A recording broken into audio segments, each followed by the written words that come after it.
Les savants musulmans ont inventé les premiers automates programmables et boîtes à musique et robots à cartes perforées. Les bancs Moussa ont été inspirés par la technologie de différentes régions, à savoir un instrument à vent automatique d'Archimède et un dispositif hydraulique d'Apollonius. Leur orgue mécanique et hydraulique était conçu pour jouer sans fin et pouvait être programmé par des cartes perforées du XIXe siècle.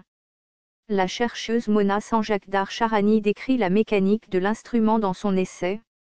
L'air poussé par la pompe hydraulique est comprimé dans une sphère pour alimenter une cannelure avec 9 trous.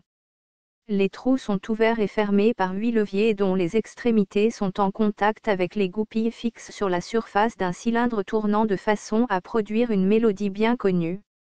Comme l'ajoute Charani, les frères ont expliqué que si l'on voulait construire un flûtiste humanoïde, il suffisait de cacher l'appareil à l'intérieur d'une statue. L'automate.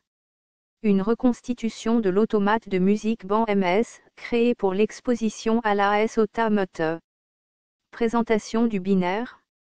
Vers la fin des années 30, Claude Shannon démontra qu'à l'aide de contacteurs, interrupteurs, fermés pour vrai et ouverts pour faux, il était possible d'effectuer des opérations logiques en associant le nombre 1 pour vrai et 0 pour faux.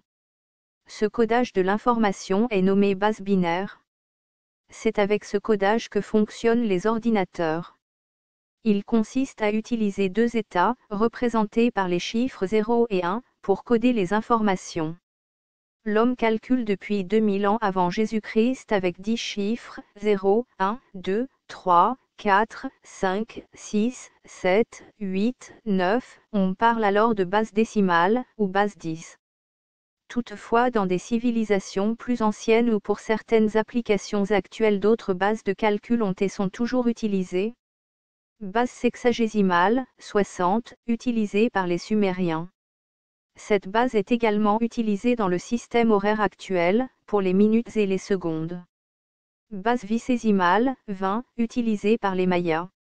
Base duodécimale, 12, utilisée par les Anglo-Saxons dans leur système monétaire jusqu'en 1960, 1 pound représentait 20 shillings et 1 shilling représentait 12 pences.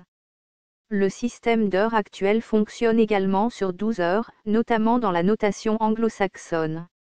Base quinaire, 5, utilisée par les Mayas. Base binaire, 2, utilisée par l'ensemble des technologies numériques. Ce système de cartes perforées est l'équivalent d'un programme informatique sur un CD-ROM. Ce programme permettait par des trous de créer de la musique. Les trous sont l'équivalent de 0. C'est un langage numérique, une suite de 0 et de 1 comme nos ordinateurs modernes. C'est comme un interrupteur, soit il est fermé, soit il est ouvert. Plus tard il y eut l'invention de tours de potier réalisant des opérations avec cartes perforées puis tours à bois puis tours à métaux pour la production de pièces en série.